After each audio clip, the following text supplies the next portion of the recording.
हरिपुर गांव में अर्जुन, विक्रम, नीलू और सूरज नाम के 4 भाई रहा करते थे। चारों भाई एक दूसरे से बहुत प्रेम करते थे और हमेशा एक साथ रहते थे। विक्रम, नीलू, सूरज, इधर आओ और मेरी बात ध्यान से सुनो। बात यह है कि पिताजी अब हमारे बीच नहीं रहे। अब हमें ही एक दूसरे की ढाल बनना होगा और हमेशा मिलजुल कर रहना होगा। हाँ भैया, आप बिल्कुल ठीक कह रहे हैं। मैं आपकी बात से सहमत हूँ। हाँ भैया, आप चिंता मत कीजिए, हम सब हमेशा एक साथ रहेंगे। अब से आप ही हमारे लिए सब कुछ है। आपकी हर बात मानना हमारा कर्तव्य होगा। तुम सबकी बातें सुनकर मुझे तो बहुत खुशी हुई। हे ऊपर वाले, हम चारों भाइयों का प्यार ऐसे ही सदा बना रहे। चलो अब खेत में चलकर काम करते हैं। अब चारों भाई खेत जाते हैं और कड़ी मेहनत के साथ दिल लगाकर काम करते हैं। इसी बीच गांव में रहने वाली सावित्री नाम की एक औरत उनके पास आती है। अरे ओ अर्जुन, तुम सब इतनी कड़ी धूप में क्या कर रहे हो? काकी, हम तो काम कर रहे हैं और क्या करेंगे, आप बताइए। आप यहाँ कैसे? मैंने तुम चारों के लिए कुछ लड़कियां पसंद की हैं। ये लो, उन लड़कियों की कुछ तस्वीरें। इसमें से जिसे जो पसंद है मुझे बता दो। हाँ हाँ ठीक है काकी। अब अर्जुन अपने भाइयों को तस्वीरें दिखाता है। चारों भाइयों को एक ही लड़की पसंद आती है। काकी, हम चारों भाइयों को तो एक ही लड़की पसंद है। अच्छा, यह तो नंदिनी है। अगर तुम चारों इसी से शादी करना चाहते हो तो मैं इसके माता पिता से तुम सबके रिश्ते की बात करती हूँ। काकी, क्या ऐसा संभव है? हम चारों भाई एक ही लड़की से शादी कर सकते हैं? हाँ, क्यों नहीं। आखिर द्रौपदी के भी तो 5 पति थे, तुम लोग तो फिर भी 4 हो। इतना कहकर सावित्री वहाँ से चली जाती है। अगले दिन सावित्री उन चारों भाइयों के घर पहुँचती है। अर्जुन, विक्रम, नीलू, सूरज, जल्दी से बाहर आओ। तुम लोगों के लिए एक बहुत बड़ी खुशखबरी है।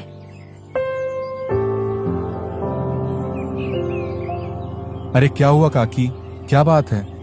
नंदिनी के घर वाले शादी के लिए मान गए हैं। वो जल्द से जल्द शादी करना चाहते हैं। मैंने 1 हफ्ते बाद का मुहूर्त निकलवाया है।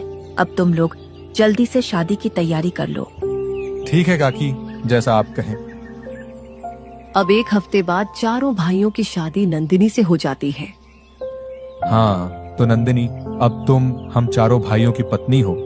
हम चारों भाई वचन देते हैं कि तुम्हें कभी कोई कष्ट नहीं पहुंचने देंगे। हम तुम्हें हर वो सुख देंगे जिसकी तुम हकदार हो। हाँ बिल्कुल, भैया ठीक कह रहे हैं। तुम्हें कभी किसी भी चीज की जरूरत हो तो हम चारों में से किसी से भी बेझिझक कह सकती हो। आप चारों ने मुझे अपनी पत्नी स्वीकार किया, ये मेरे लिए सौभाग्य की बात है। मैं भी वचन देती हूँ कि एक पत्नी के रूप में, एक बहू के रूप में और एक बेटी के रूप में इस घर की मर्यादा बनाए रखूंगी। अब नंदिनी चारों भाइयों के साथ खुशी खुशी रहने लगती है। कुछ महीने गुजरते जाते हैं। एक दिन नंदिनी खेत जाती है। अजी सुनिए, मैं आपके लिए खाना लेकर आई हूँ। अरे तुमने यहाँ आने का कष्ट क्यों किया? मेरे कारण तुम्हें इतनी दूर चलकर आना पड़ा। अरे प्राणनाथ, आपकी सेवा करना तो मेरा कर्तव्य है। मेरे होते हुए आप भूखे पेट काम करें, ऐसा मैं कभी होने नहीं दूंगी। अब नंदिनी सूरज को खाना खिलाकर वापस घर लौट आती है। शाम हो जाती है, लेकिन सूरज अब तक घर नहीं लौटता। भैया, यह सूरज अभी तक घर वापस क्यों नहीं आया? अरे उसने तो सुबह ही काम खत्म कर लिया था। अब न जाने वो कहाँ रह गया। हाँ बात तो सही है, आज से पहले तो उसने कभी ऐसा नहीं किया। नंदिनी, तुम उसे खाना खिलाने गई थी, तो क्या तुम्हें पता है कि वो कहाँ हो सकता है? नहीं नहीं, मैं तो उन्हें खाना खिलाकर वापस आ गई थी, मुझे कुछ नहीं पता। चलो भैया, हम लोग चलकर उसे ढूंढते हैं। अब तीनों भाई सूरज की तलाश में निकल पड़ते हैं। सूरज को ढूंढते ढूंढते तीनों एक घने जंगल के पास जा पहुंचते हैं। अरे अब तो रात भी हो गई और सूरज का कुछ पता भी नहीं चला। ना जाने मेरा भाई कहाँ चला गया, ना जाने वो किस हाल में होगा। क्या बताऊं मैं, कहाँ चला गया? कितनी देर हो गई उसे ढूंढते हुए, पर उसका कुछ पता नहीं चल पा रहा। चलिए भैया, घर चलते हैं। रात को इस सुनसान जगह पर रुकना ठीक नहीं है। हाँ, नीलू ठीक कह रहा है भैया, चलिए चलते हैं। हम कल फिर से आ जाएंगे सूरज को ढूंढने के लिए। विक्रम की बात मानकर अर्जुन और नीलू घर वापस लौट जाते हैं।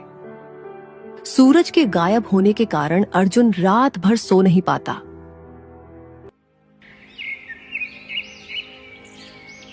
नीलू सुनो, तुम नंदिनी के पास रुको और मैं और विक्रम सूरज को ढूंढने जाते हैं, ठीक है? भैया मैं भी आपके साथ चलता हूँ। बिल्कुल नहीं नीलू, हमें ना जाने कितना समय लग जाए आने में, और यहाँ घर पे नंदिनी अकेली भी तो है, उसके साथ भी किसी एक का रहना जरूरी है, समझ गए? हाँ ठीक है भैया, जैसा आप कहें। अब अर्जुन और विक्रम सूरज को ढूंढने चले जाते हैं। इधर नंदिनी नीलू के साथ घर पर होती है। अजी सुनिए, मैंने खाना बना दिया है, आप बैठो, मैं खाना लेकर आती हूँ, फिर साथ मिलकर खाते हैं। नहीं नंदिनी, मुझे भूख नहीं है। अरे जब से मेरा भाई गायब हुआ है, मेरी भूख प्यास सब मर गई है। अरे आप चिंता क्यों करते हैं, वो जल्दी ही मिल जाएंगे। ऐसे भूखे रहने से तो वो मिलेंगे नहीं। चलिए खाना खा लीजिए, वरना मैं भी नहीं खाऊंगी। अच्छा ठीक है, मेरे कारण तुम भूखी रहो, ऐसा कैसे हो सकता है? चलो खाना खाते हैं। नीलू यह कहकर अब खाना खाने लगता है। इधर अर्जुन और विक्रम सूरज को ढूंढते हुए कभी नदी किनारे तो कभी पहाड़ों की तरफ भटकते हैं, लेकिन उनको आज भी सूरज का कुछ पता नहीं चलता। ये सूरज आखिरकार बिना बताए जा कहाँ सकता है? उसने पहले तो कभी ऐसा नहीं किया, समझ नहीं आता, कहीं वो किसी खतरे में तो नहीं है। भैया सुनिए सुनिए, क्या आपको कुछ सुनाई दे रहा है? जैसे कोई मंत्र पढ़ रहा हो। हाँ, लेकिन इस घने जंगल में कौन हो सकता है? चलो चलकर देखते हैं, क्या पता वहां सूरज हो।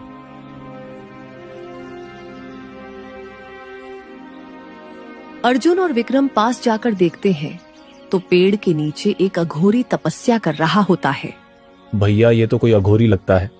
हाँ विक्रम, हमें यहाँ ज्यादा देर तक नहीं रुकना चाहिए।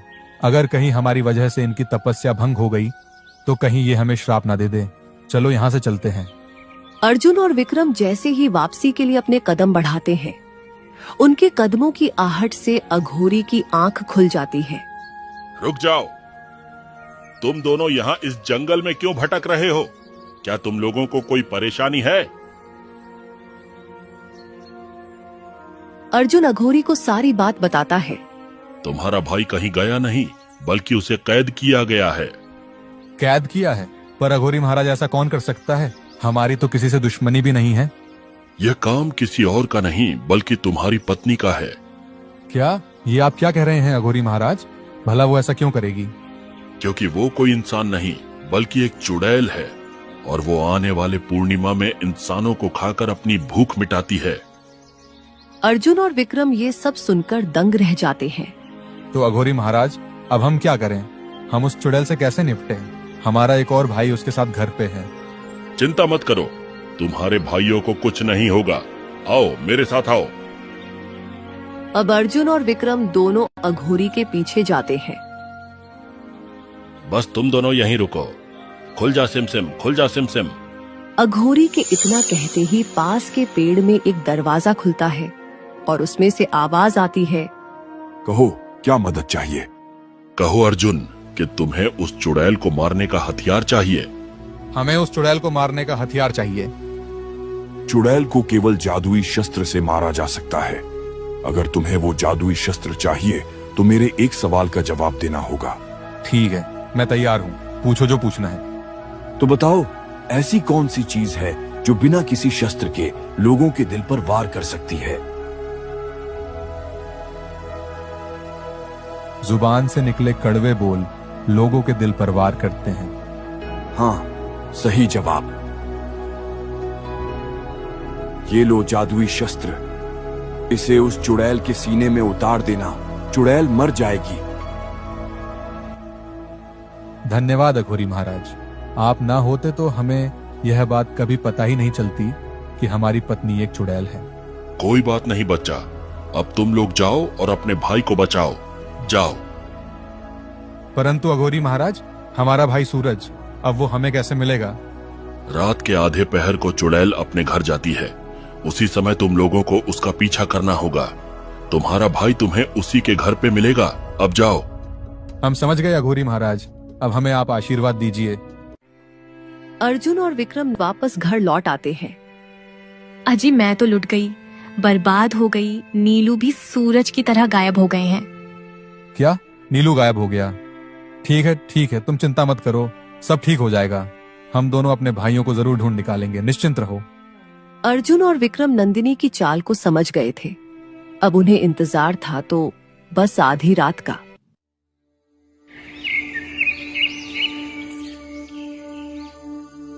भैया भैया उठिए, रात की आधी पहर हो गई है।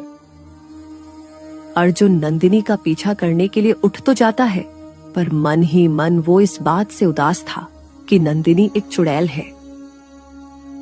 दोनों नंदिनी के पीछे जाते हैं और देखते हैं कि नंदिनी घने जंगल में एक पुरानी सी झोपड़ी में जाती है। चलो झोपड़ी में झांक कर देखते हैं।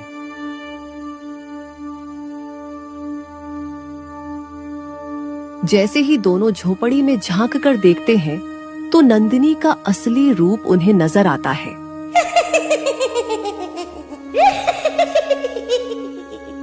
भैया ये तो अपने असली रूप में आ गई। अघोरी महाराज ने तो सही कहा था कि ये एक चुड़ैल है। ये तो कितनी भयानक है। यकीन नहीं आता कि आज तक हम इस चुड़ैल के साथ रह रहे थे। भैया वो देखो, हमारे भाई सूरज और नीलू, चलो उन्हें छुड़ाने चलते हैं। अब दोनों भाई झोपड़ी के अंदर जाते हैं। तुम दोनों यहाँ कैसे आए? तुम्हारा पीछा करते हुए आए हैं। तुम्हें क्या लगा कि तुम्हारा सच हमें कभी पता नहीं चलेगा? तुमने हमारे प्रेम का नाजायज फायदा उठाया है। हम कभी सोच भी नहीं सकते थे कि तुम एक चुड़ैल निकलोगी। छोड़ दो मेरे भाइयों को और चली जाओ हमारी जिंदगी से। ऐसे कैसे छोड़ दूं? अब तुम लोगों को मेरी असलियत पता चल ही गई है, तो मैं तुम लोगों को भी कैद कर लेती हूँ। तू हमारा कुछ नहीं बिगाड़ सकती है चुड़ैल। अब तुम्हारा खेल खत्म हुआ। अब तुम्हारा अंतिम समय आ गया है। तुम मामूली इंसान मेरा कुछ नहीं बिगाड़ सकते। चुड़ैल यह कहकर अब अर्जुन पर अपनी शक्तियों से वार करने लगती है। अर्जुन चुड़ैल के वार से बचते हुए उसके पास जाता है। भैया ये लो जादुई शस्त्र और मार दो इस चुड़ैल को। अर्जुन बिना देरी किए जादुई शस्त्र चुड़ैल के सीने में उतार देता है। शस्त्र लगने से चुड़ैल तुरंत मर जाती है। चुड़ैल के मरते ही सूरज और नीलू दोनों आजाद हो जाते हैं। भैया मुझे खुशी है कि मुझे आप लोगों जैसे इतने चाहने वाले भाई मिले। अगर आप दोनों ना होते तो हमारा क्या होता। हाँ भैया, इस चुड़ैल ने तो हम चारों को बेवकूफ बना रखा था। हमने कभी सोचा भी नहीं था कि इतनी सुंदर लड़की एक चुड़ैल भी हो सकती है। बस शांत हो जाओ और पिछली बातों को भूल जाओ। ये सोचो कि कभी हमारी शादी हुई ही नहीं थी, क्योंकि बुरी चीजें जितनी जल्दी भुला दी जाए उतना अच्छा होता है। अब चारों भाई हंसी खुशी फिर से एक साथ रहने लगते हैं। किसी भी नए रिश्ते में जुड़ने से पहले उसके बारे में अच्छे से जांच पड़ताल जरूर कर लेनी चाहिए, नहीं तो वो अनजान रिश्ता बाद में हमारे लिए खतरा भी बन सकता है। जिस तरह नंदिनी उन चारों के लिए बाद में खतरा बन जाती है।